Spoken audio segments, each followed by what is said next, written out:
დილამშვიდობისა, ჩვენ პირდაპირ ეთერში ბრუნდებით. დილამშვიდობისა, დღეს ღვთისკაცი ექვთიმეს ხსენების დღეა. 150 წლის თავთან დაკავშირებით იუნესკომ 2013 წელი ექვთიმე თაყაიშვილის წლად გამოაცხადა. ალბათ არ არსებობს სამეცნიერო დარგი, რომელშიც მას საქართველოს ისტორიის კვალი არ უძებნია. არქეოლოგია, ეთნოგრაფია, ფილოლოგია, ლინგვისტიკა და მრავალი სხვა. რომ არა მისი თავდადება არაერთი ქართული სიწმინდე უგზო-უკლოდ დაიკარგებოდა. ექვთიმე თაყაიშვილი სპიერ ქართული კულტურული საგანძურის გადარჩენის გზა მეტნაკლებად ცნობილია საზოგადოებისთვის. მისი პირად არქივზე ძალიან ბევრ საინტერესო ფაქტს გვიყვება. მისი პირადი არქივი საკმაოდ ბევრ საინტერესო ფაქტს გვიყვება, ამიტომ ხელნაწერთა ეროვნული ცენტრის საზოგადოებრივ მოღვაწეთა პირადი საარქივო ფონდების მცველი ესმამანია მოვიწვიეს დღეს. ერთ-ერთი ყველაზე სასურველი სტუქარი ვარდუჩეთის იმიტომ. ყოველთვის საუბრობს საუკუნის საზოგადო მოღვაწეებზე ისე როგორც საკუთარ მეგობრებზე. იმიტომ რომ ძალიან კარგად იცნობს, იმიტომ რომ ძალიან კარგად აქვს შესწავლილი მათი პირადი ნივთების ისტორია. ექვთიმე თაყაიშვილის შემთხვევაში კი ვიცი რომ 4 ფონდია ხელნაწერთა ეროვნულ ცენტრში. ყოველ შემთხვევაში ხა ყველგან მისი ნივთებზე არ არის საუბარი, მაგრამ ის მთელი მასალები, რაც მან ზოგადად ისტორიას დაუტოვა, იმდენად ვრცელია, რომ 4 ფონდად გაქვთ განაწილებული. ჩვენთვის ძალიან მნიშვნელოვანია, რომ დღეს ჩვენი გადაცემა უერთდება ექვთიმე თაყაიშვილის 150 წლის თავს. სხვადასხვა აქვე სანამ სიტყვას გადმოგცემთ, მეცნიერებათა აკადემიაშიც ეწყობა დღეს სპეციალური საგანგებო სხდომა. ესმა რას იცავს კონკრეტულად მისი პირადი ნივთებიდან თქვენი ფონდი? დიდი მადლობა სტუდიაში მოწვევისთვის და სანამ უშუალოდ ნინოს შეკითხვას გავცემდე პასუხს, მინდა მოგილოცოთ დღევანდელი დღეს. მართლაც მნიშვნელოვანი დღეა, გამორჩეული დღეა. დღე, რომელიც რაღაცა განყენების საშუალებას გვაძლევს, რაღაც განზოგადების საშუალებას გვაძლევს. რაც არ უნდა ბევრი ვეცადოთ, ამაოა იმაზე შესაფერისი, იმაზე ზუსტი ზედწოდების მინიჭება ექვთიმე თაყაიშვილისთვის, ვიდრე ეს საქართველოს ეკლესიამ 2002 წლის ოქტომბრის თვეში გააკეთა. წმინდა ექვთიმე ღვთისკაცი, ამით ყველაფერია ნათქვამი. ბევრი საუბარი ამ თავდაბალ ადამიანს არც თავის ცხოვრებაში უყვარდა და მით უმეტეს შეფასებებშიც. ამაზე დიდი შეფასება არც არის საჭირო და უფრო მოკრძალებაც მნიშვნელოვანია. ძალიან ძნელია დამეთანხმებით, რომ ერს მოღვაწე შეაყვარო, პროფანაციის გარეშე ღირსეულად აღაქმევინო ის ილიად ან ექვთიმეთ უქციოდა. დღეს ექვთიმე საზოგადოებისთვის ექვთიმეთ აღიქმება. თუ ნუმიზმატიკის, არქეოლოგიის, ტექსტოლოგიის, ეპიგრაფიკის, კვლევარად არა, ეროვნული განძის გადამრჩენელ შემკრებად მაინც იცნობს საზოგადოება მას. ძალიან არაჩვეულებრივი დამოკიდებულებაა ხელნაწერთა ეროვნულ ცენტრში. მისი არქივი თამამად შეიძლება ითქვას ყველაზე აქტიური მიმოქცევისაა. ეს იმას ნიშნავს, რომ ერს არა მხოლოდ ჰყავს ექვთიმე, იცის კიდევაც. თქვენ ახსენებდა იმ მასალით. ეხლა იცით რა, ჩვენ საზოგადოებას უნდა შევახსენოთ, რომ მან როგორც მკვლევარმა, არქეოლოგმა, ისტორიკოსმა თავის თანამოაზრე მეცნიერებთან ერთად, გრაფიკოსებთან, მხატვრებთან ერთად მოიარა არაერთი საქართველოს კუთხე და ის კი არა და საქართველოსაც გაცდა იმისთვის, რომ ქართული კვალი ეძია ყველგან. და ვიცით, რომ ზღვა მასალა დაუტოვა ერს. იქიდან გამომდინარე კიდევ რომ საერთოდ არ არსებობს ის ლანდშაფტები, ის ძეგლები დღეს. ჩვენ ამას ვიგებთ, მე მგონი სწორედ ექვთიმეს მიერ დატოვებული საარქივო მასალებიდან, არა? საექსპედიციო მასალებიდან. გარდა იმ დარგებისა, რომელიც თქვენ ჩამოთვალეთ და მეც ჩამოვთვალე, ექვთიმე თაყაიშვილი დასაფასებელია იმით, რომ მან სამუზეუმო საქმისა და კულტურული მემკვიდრეობის მენეჯმენტის თავისებური სისტემა შემოიტანა საქართველოში. ეს გულისხმობდა არქეოლოგიური ნივთების, სიწმინდეების, საქართველოს ისტორიასთან დაკავშირებული დოკუმენტების, ისტორიული დოკუმენტების, ხელნაწერების, პირადი ნივთების შეგროვებას და თავისებურად სტრუქტურირებას. 1907 წელს მან შექმნა საქართველოს საისტორიო საეთნოგრაფიო საზოგადოების არქივი. და ის 4 ფონდი, რომელიც თქვენ ახსენეთ ხელნაწერთა ეროვნულ ცენტრში, რომელიც ინახება ძირითად საცავებად, სწორედ ერთ-ერთი ფონდი არის ექვთიმე თაყაიშვილის მიერ დაარსებული საზოგადოების ფონდი, საქართველოს საისტორიო საეთნოგრაფიო საზოგადოების არქივი. ეს იყო უმნიშვნელოვანესი მოვლენა საქართველოს ისტორიაში. ეს იყო პირველად ასეთი ორგანიზებული ექსპედიციები მთელი საქართველოს მასშტაბით. 16 აყაშვის თანახმდა გრაფიკოსები, მხატვრები, ნუმიზმატები, ფოტოგრაფები იღებდა და აკეთებდა დეტალურ აღწერილობებს, გადმოქონდა ნაწერების, კედლის წარწერების ასლები, დეტალების, რელიეფების ასლები, დაყავდა ფოტოგრაფები და აკეთებდნენ ამზადებდნენ ფოტომასალას. როგორც თვითონვე აღნიშნავდა ნინო 1936 წლის ერთ-ერთ წერილში თვითონვე აღნიშნავდა, რომ უკვე ჯერ კიდევ ექვთიმე თაყაიშვილის სიცოცხლეშივე აღარ იყო ის კულტურული ლანდშაფტები, რომელიც მან იკვლია იმ ფორმით შენარჩუნებული, რა ფორმითაც თავიდან. ეს ამ საზოგადოებამ გაძლო 1931 წლამდე და 1919 წელს არსებობს ნოე ჟორდანიას მიმართვა, ეს უკვე დამოუკიდებელი დემოკრატიული სახელმწიფოს პერიოდია. ექვთიმე თაყაიშვილს სთავაზობს, რომ განაგრძოს მან ამ დარგში მოღვაწეობა, რომ იკლიოს უძველესი საბუთები. საზოგადო საკულტურო საქმეს ეძახდა ექვთიმე თაყაიშვილი. მან არაჩვეულებრივად იცოდა იმ ძირების და იმ საფუძვლის ფასი, რომელსაც იმ დროს თუ არ მიხედავდა ადამიანი, შემდეგ უკვე წასული იყო. მე-20 საუკუნის დასაწყისი მოგეხსენებათ, როგორი პლურალისტური აზროვნების ეპოქა იყო და ამ დროს იყო რაღაცა საშუალებები, სწორად მოქმედებითა და სწორად ლავირებით, იყო ძალიან ბევრი საშუალება, რომ აი ეს მომხდარიყო მიუხედავად საპირისპირო ტენდენციებისა, საპირისპირო აზრებისა, ძალიან ბევრი იდეოლოგიური სირთულისა, მაინც არსებობდა ამის შესაძლებლობა. ესმა ჩვენ ყველამ ვიცით, რომ ექვთიმე თაყაიშვილმა თავი მოუყარა უზარმაზარ საგანძურს 236 ყუთი იყო, როგორც მახსოვს კიდევ. კი ბატონო, 236 ყუთი, როგორც ამ მოღვაწის პირად არქივში არის არაერთხელ მითითებული 236 ყუთი, ერთი დიდი კალათა და 12 ტომარა. საქართველოს ეკლესიის ყველაზე ძვირფასი, ყველაზე საკრალური ნივთები, მუზეუმების, სასახლეების, პირადი კოლექციების ნივთები, ეს ყველაფერი ერთად არა მხოლოდ საქართველოს მთავრობამ, დამფუძნებელმა კრებამ, საკანონმდებლო ორგანომ, არამედ მთელმა ეკლესიამ და მუზეუმების წარმომადგენლებმა ანდო ექვთიმე თაყაიშვილს და ერთად ამ მოღვაწესთან ერთად ეს უზარმაზარი საცავი საუკუნეების განმავლობაში შექმნილი საქართველოში ექვთიმე თაყაიშვილთან ერთად გაიხიზნა საზღვარგარეთ. ემიგრანტებთან ერთად ბათუმიდან გემით, სტამბულის გავლით საფრანგეთში ეს ისტორია მეტნაკლებად საზოგადოებამ იცის და მე დღეს მინდა უბრალოდ ამიხსნათ, ჩვენ ვიცით რა უჯდებოდა ამ კაცს ემიგრაციაში ამ საგანძურის შენახვა.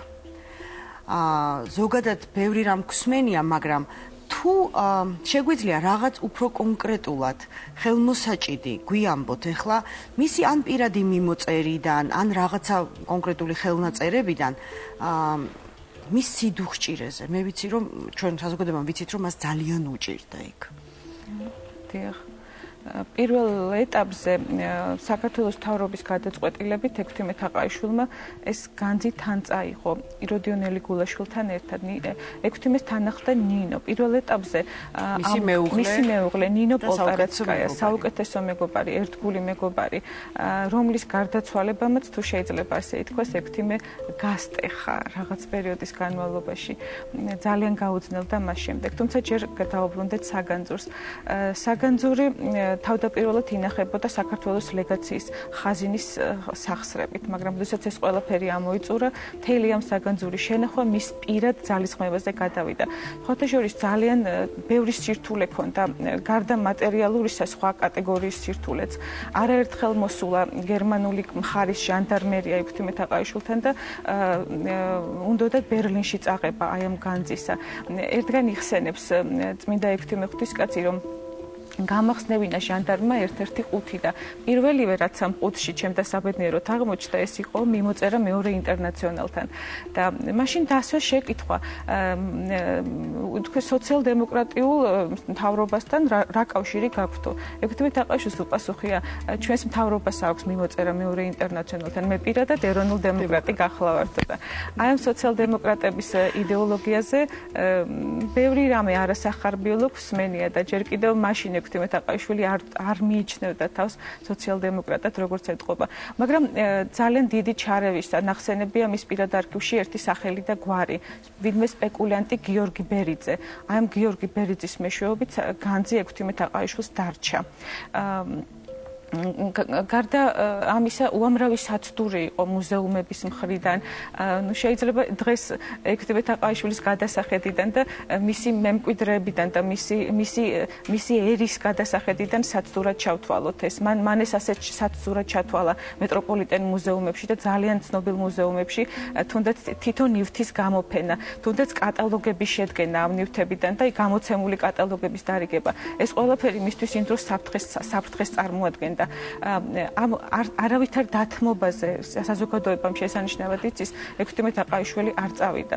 მაგრამ ამ დროს ცხოვრობდა პარიზში, ბინაში, სადაც არასდროს არ ჰქონდა გათბობა, იმიტომ რომ არასდროს არ ჰქონია შეშა. კიდე რა ვიცით? დიახ, ძალიან ხელმოკლედ ცხოვრობდა, ძალიან ექვთიმე თაყაიშვილი.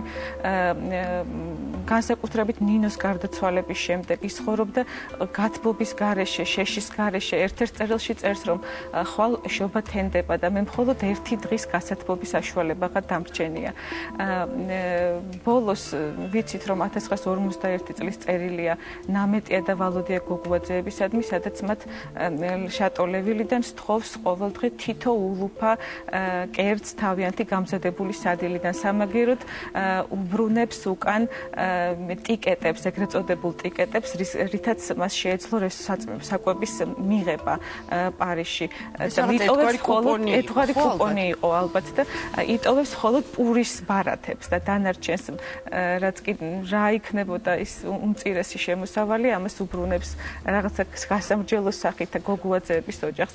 სხვათა შორის ესეთი ძალიან ადამიანური მიმოწერა ნამეტია გოგუაძე რამდენჯერმე ქინძის თესლს უგზავნის ექვთიმე თაყაიშვილს თავის სოფელში, რომ რაღაცა მოახერხოს და თავი ირჩინოს.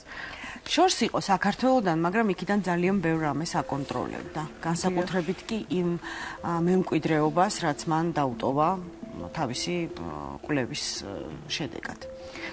ეს არის ექვთიმე თაყაიშვილის მოღვაწეობის ერთ-ერთი ყველაზე მნიშვნელოვანი ასპექტი, თუ შეიძლება ასე ითქვას. ეს იყო ორიენტირი, რაღაცა მეცნიერული ორიენტირი, ზნეობრივი ორიენტირი იმ საქართველოდანაც კი, მაშინური საქართველო არსებობდა, მეორე საქართველოდანაც კი. როდესაც ექვთიმე თაყაიშვილმა წერა საისტორიო საეთნოგრაფიო საზოგადოება დააარსა, ამ ადმინისტრაციულ საქმეებს რაღაცა მისი დროის გარკვეული რესურსი მიჰქონდა და არადა საექსპედიციო და საკვლევი მასალა ძალიან ბევრი იყო და სწორედ მაშინ არსებობს ივანე ჯავახიშვილთან მიწერილი ერთ-ერთი ძალიან საგულისხმო წერილი.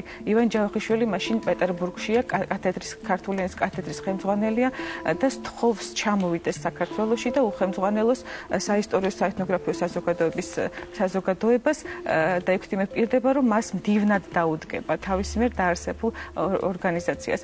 რაღაც პერიოდში ეს არ მოხერხდა და 1924 წელს ექვთიმე ემიგრაციაში მიიღო წერილი იროდიონ სონღულაშვილისგან და გახარებული წერს ვერაფრით ისე ვერ გამახარებდი, როგორც ცნობით იმის შესახებ, რომ ივანე ჯავახიშვილი დაგინიშნავთ აი ამ საზოგადოების ხელმძღვანელად. ძალიან გთხოვთ, აი როგორ თბილად თხოვს, როგორ ადამიანურად თხოვს, რომ დაეხმარეთ, მხარში დაუდეკით, ყველა ადამიანი ჩააბით, ვერ ვხედავ პავლე ინგოროყვას, ნუ თუ დაანება ფუტურიზმში გადავარ და აიძულეთ, რომ დაასრულოს სასულიერო მწერლობისა და ვეფხისტყაოსნის კრიტიკული ტექსტების გამოცემა. სად არის თვალსაჩინარიდან დამეკარგა იუსტინე აბულაძე. ყველაფერს აკონტროლებდა იქიდან აკეთებდა. სხვათა შორის არსებობს ერთი საყვედურიანი წერილი ნიკო მარისადმი. ნიკო მარს, რომელსაც უფრო მეტი შესაძლებლობა ჰქონდა რასაკვირველია და მის შვილს იური მარს, რომ საქართველოში დარჩენილიყვნენ და მოკლედ უნივერსიტეტში დარჩენილიყვნენ, საყვედურობდა, რომ შესაბამისად ვერ იმოქმედეს, ისე ვერ იმოქმედეს, როგორც ექვთიმე თაყაიშვილს სურდა, როგორც ის მიუთითებდა. მაგრამ მიუხედავად ამ ყველაფრისა, პირველი საქართველო, აქ დარჩენილი საქართველო ძალიან დიდ შეტევებს ახორციელებდა ემიგრაციის მიმართ, განსაკუთრებით ექვთიმე დაყაიშვილის მიმართ. მის არქივში ინახება გაზეთ კომუნისტის 1936 წლის ნომერი, ერთი ნომერი, 3 ეგზემპლარად. მესამე გვერდზე, მთელ სრულ მესამე გვერდზე კომუნისტისა, მაშინ მოგეხსენებათ, ძალიან დიდი ფორმატისა იყო და ბეჭდილია სტატია მენშევიკებმა გაძარცვეს საქართველო და ჩამოთვლილია არასრული სია იმ ნივთებისა, რაც ექვთიმე დაყაიშვილმა წაიღო. ბოლოს გაიტანა საქართველოდან. ბოლოს აქვს მინაწერი, ერთაბზაციანი მინაწერი, მხოლოდ ჩამოთვლილ ნუსხას ახლავს ერთაბზაციანი მინაწერი. აი ეს გახლავთ არასრული სია იმ ნივთებისა, რომლებიც მენშევიკებმა მოსტაცეს საქართველოს მშრომელთ. ხო ხდებით იდეოლოგიური შაბლონებით ახსოვს ეს ტექსტია. და ამით ვცდილობენ გამორჩედონ ერთი წუთით ზუსტად მან მინდა გავჩერდეთ. მე ვიცი რომ 10 ჯერ შეუცვალა საგანძურს ადგილი ექვთიმემ 10 ჯერვე ახლიდან აღწერა. 236 ყუთით რამდენიმე კალათა და 12 ტომარა, ხო თუ არ მეშლება. იწერდა ყველაფერს, აკონტროლებდა მიმოწერით ამ საქართველოში მიმდინარე პროცესებს და გულშემატკივრობდა ძალიან ქვეყანაში მიმდინარე პროცესებს. აი ამ სტატიას აქვს რამე ესეთი მინაწერი? დიახ. შესანიშნავი შეკითხვა, ანუ ლოგიკურია, რასაკვირველია. მართლაც 10-ზე მეტი ინვენტარიზაციის დავთარი არსებობს მის პირად არქივში. ზუსტად 10 ადგილი შეიცვალა თუ არა, ეს ჩემთვის არ არის ცნობილი, მაგრამ ყველა ძალიან ხშირად აკონტროლებდა ეს ამ ინვენტარიზაციას, ამ აღწერას, ისეთი დეტალური შრომის, ისეთი მძიმე შრომის კვალი ატყვია ქართულ ფრანგულ ენებზე, ზოგჯერ რამდენიმე ათეულ გვერდსაც კი შეიცავს. მინიმალურ ცვლილებასაც კი იწერდა ექვთიმე დაყაიშვილი მის ხელნაწერთა დაცულ საგანძურის მდგომარეობის შესახებ და აი ეს წერილი 1936 წელს გამოქვეყნებული ძალიან ბევრი იქნებოდა ასეთი, თუმცა მის ხელთ ეს ნომერი აღმოჩნდა კომუნისტისა. ბუნებრივია ჩვენ მარტივი ადამიანური გადასახედიდან ბუნებრივია რაღაცა კომენტარი, რაღაც მინაწერი უნდა ქონოდა ამ უსაზარლეს ბრალდებას, არა მარტო ექვთიმე დაყაიშვილისა, არამედ მთელი მთავრობის მიმართ. არც ერთი სიტყვა, არც ერთი საბრალდებო სიტყვა, არც ერთი თავის გასამართლებელი სიტყვა ამ წერილებს, ამ გაზეთებს არ ახლავს. ეს არის თავის თავთან მართალი. ინახავდა, მაგრამ ტოვებდა უპასუხოდ. იმიტომ რომ საქმით უნდა ეჩვენებინა პასუხი, არა მარტო ამ სტატიების ავტორებისთვის, არამედ მთელი ერისთვის. ამიტომაც არის დღეს საქართველოს საგანძურის მცველს ვიხსენებთ. მისი 150 წლის თავია წელს, მისი პირადი ნივთების მცველი კი ესმამანია. დღეს ჩვენ გვეწვია, იმიტომ რომ ექვთიმე ღვთისკაცის ხსენების დღეა. ჩვენ გილოცავთ ამ დღეს, დიდ მადლობას ვუხდი ეროვნული ხელნაწერთა ეროვნული ცენტრს, რომ თქვენ თავი გვანდო უკვე მე რამდენად, მე იმედი მაქვს, რომ ტრადიციას არ დავარღვევთ და ყოველ თვე შეგახსენებთ სხვადასხვა ქართველი საზოგადო მოღვაწეთა შესახებ, რომელთა პირად ნივთებზე დაღრნობით ეს მამანი არაერთ საინტერესო დეტალს გვიამბობს მომავალშიც. დიდი მადლობა. ჩვენ ახლა გავიდეთ რეკლამაზე. დღეს კლიპის პრემიერაზე გიწევთ, დარჩით ჩვენს არხზე.